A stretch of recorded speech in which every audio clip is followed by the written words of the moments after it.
Hello everybody and welcome back to Coombe Valley Campers. Today we're going to be showing you how to fit a fridge into your camper van.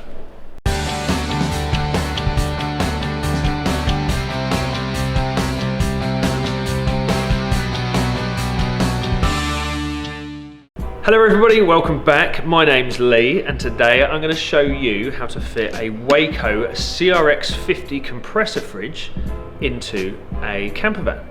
Now, the camper van in particular we're going to be playing with today is a short wheelbase T4, and we are going to be retrofitting this fridge into an available space. Now, I say retrofitted because the van didn't actually come with a fridge at all. The space we're going to be modifying to fit the dimensions of the fridge, and then we're going to be running a new power source to be able to run the fridge off the leisure battery. As you may have seen in a previous video, there are a couple of different options you have when it comes to fitting a fridge into your vehicle. The older vans of the 70s, 80s and even the early 90s will have what's known as a three-way fridge.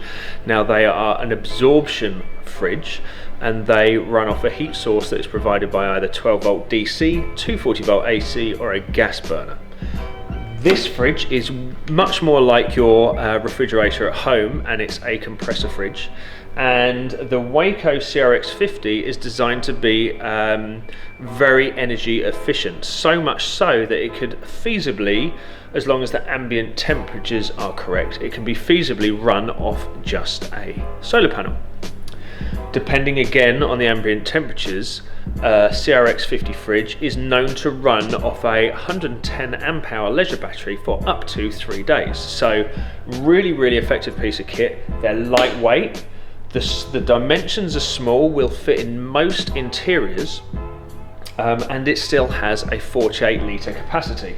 They have a removable freezer compartment if you need to, and they have shelves which are adjustable at different heights, a nice little area there for your fresh veg, and storage in a door big enough to put a big bottle of fizzy pop in there, the 2.5 litre bottles. So a really good piece of kit, to be honest, and you have a light in there as well, and up to 5 different temperature settings.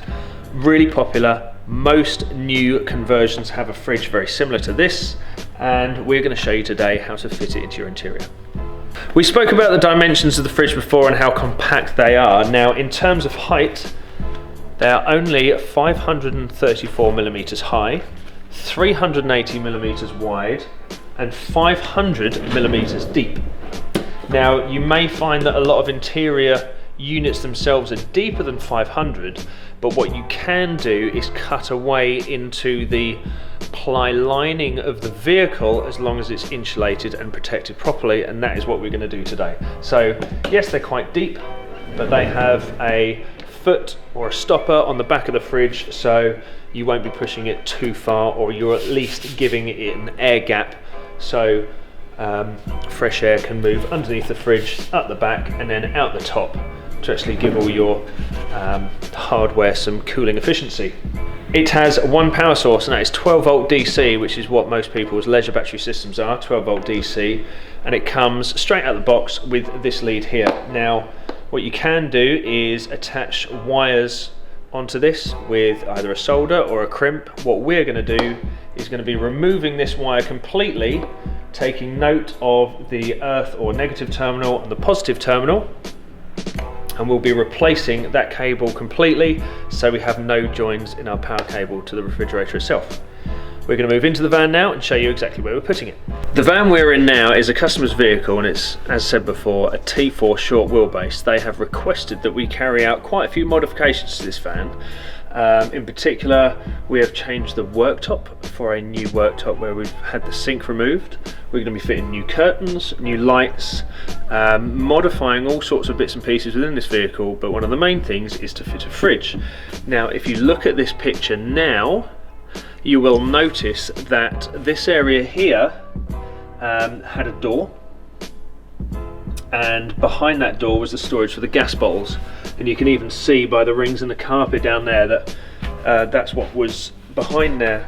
I suggested to the customer that we relocate the gas bottles, which we're going to be doing in this cupboard, and the fridge is going to be situated just in there. Now we've already made a start on cutting out the cutting out the frame to the right dimensions, and there's just a little bit more modification to do, and this is what I wanted to go through with you today.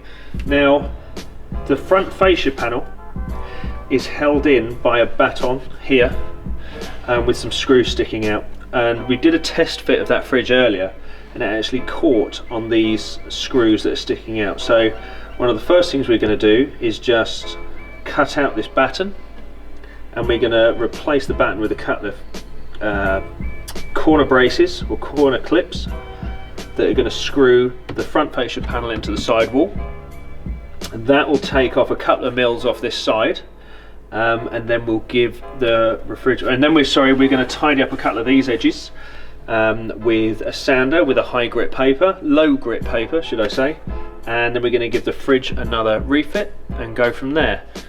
Earlier I said about the dimensions, the fridge is quite deep. Now this vehicle had a ply lining behind this unit with carpeting, and if you take a look in there you can see that we've taken that ply lining out, and also on our trial fit I remember there's a batten just at the back there, and we're going to have to remove that because we found that the fridge couldn't be pushed all the way back to fit flush with this area of the door. So I'm going to get my tools out now and go through the process with you.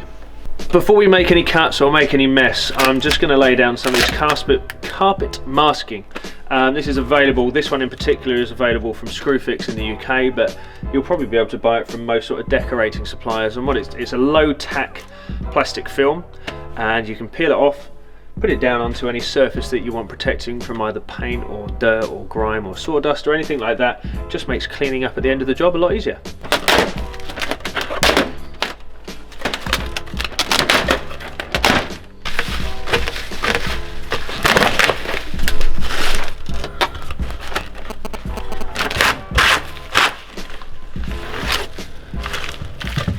Before we get started, I just want to show you some of the tools we're going to be using today.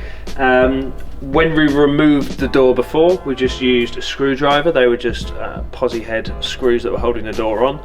That was removed.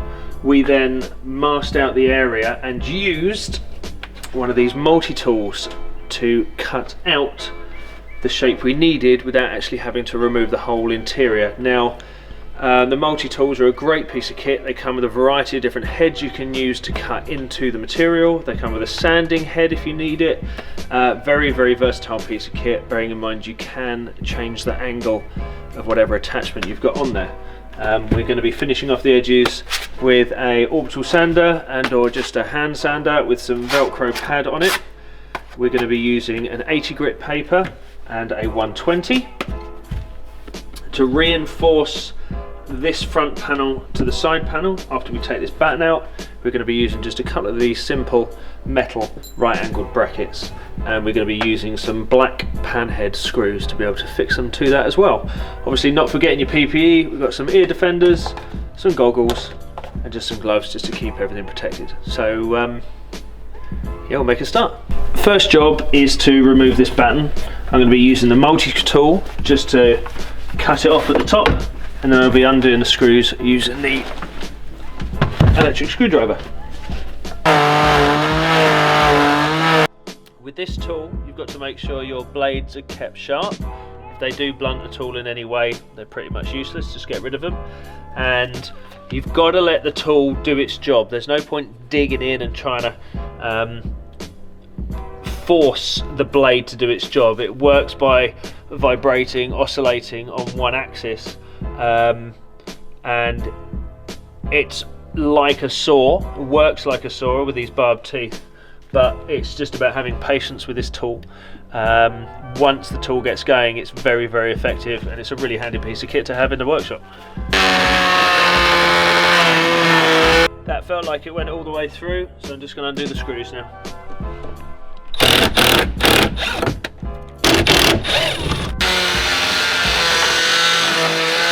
There we go. So not only is there screws going in this way, there's screws coming in from the back as well, so let's get them done.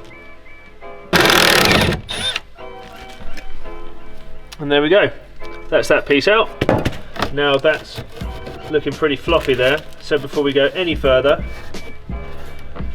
we're going to get that secured, so the front piece secured to the side piece using just a couple of these L brackets. You can use plastic ones, it's totally up to you at the time, but in this instance we're just going to use one L bracket down here and one about here, just to give a bit of structural rigidity to the whole thing.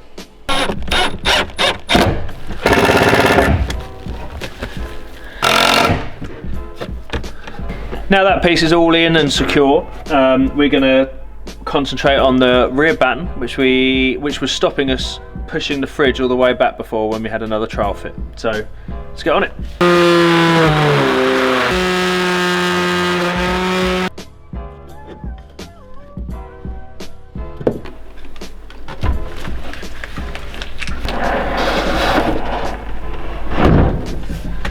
Oh, super.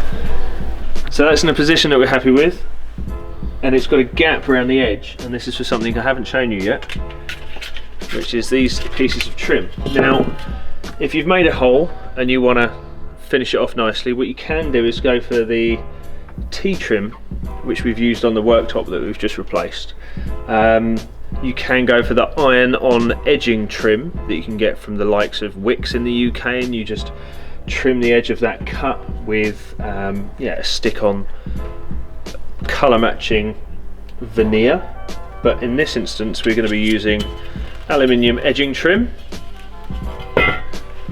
and hopefully, if we've got our calculations right,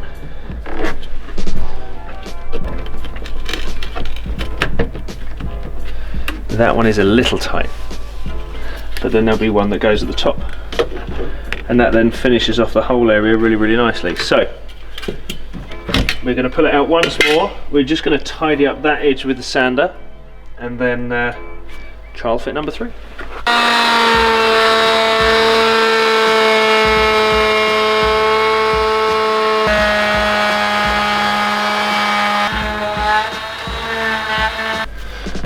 Really happy with how that came out. It's a nice straight line now. I'm just going to finish everything off with a 120 grit on the orbital sander.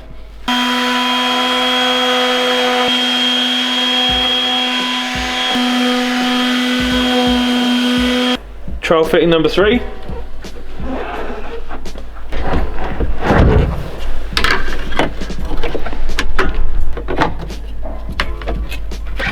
So there we go, it's in. It's very loosely in at the moment because in terms of this van build there's a couple of other things we've got to do. So the finished item as you are going to see it is this. So with the fridge in and fitted, it fits really nice and flush around this edge, and we've got the aluminium trim going all the way around that, finishes off that edge really nicely, and just tidies up the fridge as well. We are going to swap the door round to hinge from this side to this side, so the door will open this way. And all that is, in order to do that, but we have to remove this top trim via the hex screws or the Torx screws at the top. Remove this top piece of trim. We swap this hinge this side for this closing plate this side, so we swap from side to side, and again underneath as well you swap the hinge from this side onto this side, and again that's a series of Torx headed screws too. So it's very simple actually to swap the door hinge from one side to the other, and the clasp for the door is in the center, so it doesn't matter which side you are going to actually hinge the door from. So we'll remove this trim. This trim is going to be drilled, countersunk and screwed into the side panels, so you'll see no visible fixings on this side. So it will match with the, I want to say, sleek appearance of this fridge. So there'll be no visible screws. There's no visible screws anywhere on this interior, so that'll look really nice and flush, that aluminium trim on the way down. And in terms of wiring, as we spoke about at the top of the video, you can just connect your own wiring onto this lead. We are going to replace that wire with this lead here. We've actually had a custom loom made up from Rain Automotive. We've spoken about Rain Automotive before. They make all our custom wiring. A link for them is down below as well. Recommend their stuff all day long. It's excellent. So we've had a little wiring loom here that attaches directly to the fuse panel, which comes directly from the leisure battery. So it's going to be its own fused feed, and we're just going to simply pull this lead off here.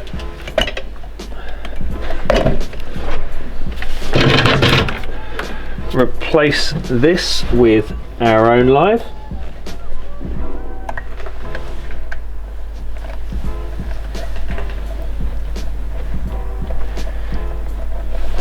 Pop the fridge in its space, making sure not to catch your wiring on the way in, making sure it's got plenty of space. And then once your fridge is into place, the way you fix the fridge to the side of the unit is by removing these 4 white bungs in here. If you wanted to just get in there and take a look. We remove the 4 bungs in here. I'll pop one out now. And then you screw with some of the supplied fixings directly through the side of the wall of the fridge into the unit you need to secure it to. It's kind of a crude way of doing it, but it's perfectly acceptable, and it's how they instruct you to do it within the fridge, within the manual. So once this fridge is 100% in the location you want it to be, and everything's fitting flush, and the door is operating as it should be, because you don't want to fix it all the way in and then your door's catching, then you remove these caps, screw a long enough screw that will manage to go through the side of the fridge and the side of the unit you are going to be attaching it to, but please make sure not to make the screw too long, otherwise you'll start poking out the side of your woodwork. And that is about it really. We've retrofitted this fridge into this unit today. We had to measure up the gap we were going to be fitting in. We've then used the multi-tool, wherever that's gone, we've used the multi-tool to cut out the rough shape. We've done a test fit, made some modifications, further modifications with the multi-tool. We've feathered off all the edges nicely with the sander. We've finished off the edges with that aluminium trim, which is going to come up really, really nicely by the time it's all done. We've run our new wiring, which goes directly to a fuse block. And then we're going to fix that fridge in permanently by removing those 4 white bungs, screwing the screws through the side and attaching the fridge in firmly. And also don't forget, if you want to swap the hinge of the door, that's very simple to do as well. If you didn't catch what we said earlier, just take a look in the manual. So there we have it pretty much. If you liked this video, or if you didn't like the video, please let us know down in the comments. If you'd like to learn more about refrigerators, we have 2 videos on the 3-way fridge. If you'd like to know more about some wiring and about how to convert your van in general, check out the playlists and the videos either here, here or here, wherever we've put the link. But before you go, please don't forget to subscribe, like the video and click the notification bell in the corner, which lets us know that well, it lets you know whenever there is a new upload from us on a weekly or bi-weekly basis. If you'd like to purchase any of the items you've seen today, be it the tools, the fixings and or the actual Waeco CRX 50 fridge itself, please take a look at the link below. That will take you to our CoomBvalleyCampers.com products page, where you can buy any of the things you've seen in any of our videos. You click on the link and that will take you through to a store where you can buy everything you see here. Thank you very much.